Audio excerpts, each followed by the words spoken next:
Thank you very much, Commissioner. I think that something that not many people in the room are aware of is that this being Black History Month, there's also something else, a very serious issue that we are commemorating this month and, in fact, for the whole of 2025. In that on the 16th of February 1925, cannabis was made internationally prohibited. And that was by the League of Nations. And that was on the instructions of South Africa and Egypt and Brazil. But South Africa was the main player in making cannabis illegal in the first place. Now, my late husband, Julian, always used to say, the reason why I stand up in front of you today is because I'm just trying to make up for the sins of my ancestors. And that is really why I am here today.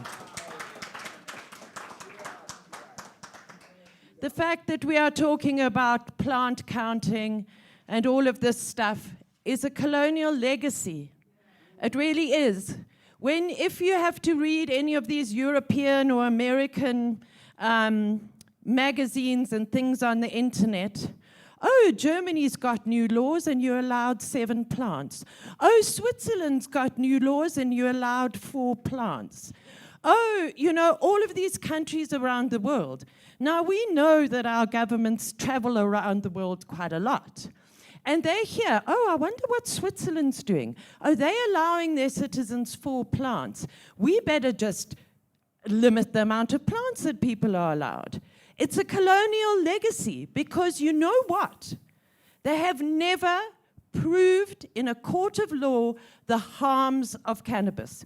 What is the harm of 100,000 kgs in a pantechnicon? What is the harm? The harm, ladies and gentlemen, is the ignorance. I had to sit in a DTIC meeting and be told by the chair of that meeting, oh, what about all the children who have died from dagga muffins? From a government official who's making our laws, telling us that kids have died from dagga muffins. That's just not true. So we are fighting the colonial legacy of plant counting because that's what's happening around the world. So, oh, the Europeans must be right. We are fighting the ignorance of the very people who are making and enforcing our laws. I promise you, they don't know about our holy. Look at me and they would never believe that I smoke dagga all day, every day, because I don't look like I smoke dagga all day, every day. Do I? No, but you do, sir. So I am not profiled and stopped at the roadblock, sir. No, it's me, little middle-aged white woman in a small little car. They never stop me. But they stop you and you and you and you because it's about stigma and it's about ignorance and it's about profiling. And as the Justice Cluster said, if we impose these amounts of plants on South Africans, they're going to take us back to court. Yes, sir. Yes, ma'am. I will take you back to court. It has to be reasonable. They don't come to my house and count my bottles of whiskey. They don't stop me in the car and worry if I've got 50 cartons of cigarettes. No, but they worry about my bag of weed. Because it has been stigmatized. Over 100 years of prohibition, now on the 16th of February. And we are not going to let anybody forget about the fact that South Africa, our apartheid, racist, my ancestors, they did that to us. And as South Africans, we've got a very heavy and very serious responsibility. We have a responsibility to the rest of the African countries. Have you seen what's going on everywhere else?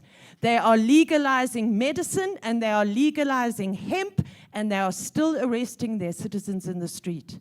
If South Africa can lead the way, we can at least tick one of those boxes. I'm not sick. I don't want to make socks. I just want to get high. That is what ganja is all about for me, ladies and gentlemen. Back as far as 2015, we outlined 10 crisis points. Where is the evidence? The ongoing arrests, the ignorance of our history, the overselling of our economic benefits of cannabis. We're sick of our president saying about the economic benefits. How come there's all these pot shops all over the place? How come Mike Tyson can open a shop in Long Street in Cape Town and sell ganja openly? And then he comes and arrests, then the police come and arrest our communities. What's with all these shops, ladies and gentlemen?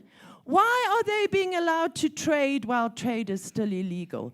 What is that about? There's no facilitation from any of our vulnerable communities to be able to get the correct permits in order to trade, because trade remains illegal.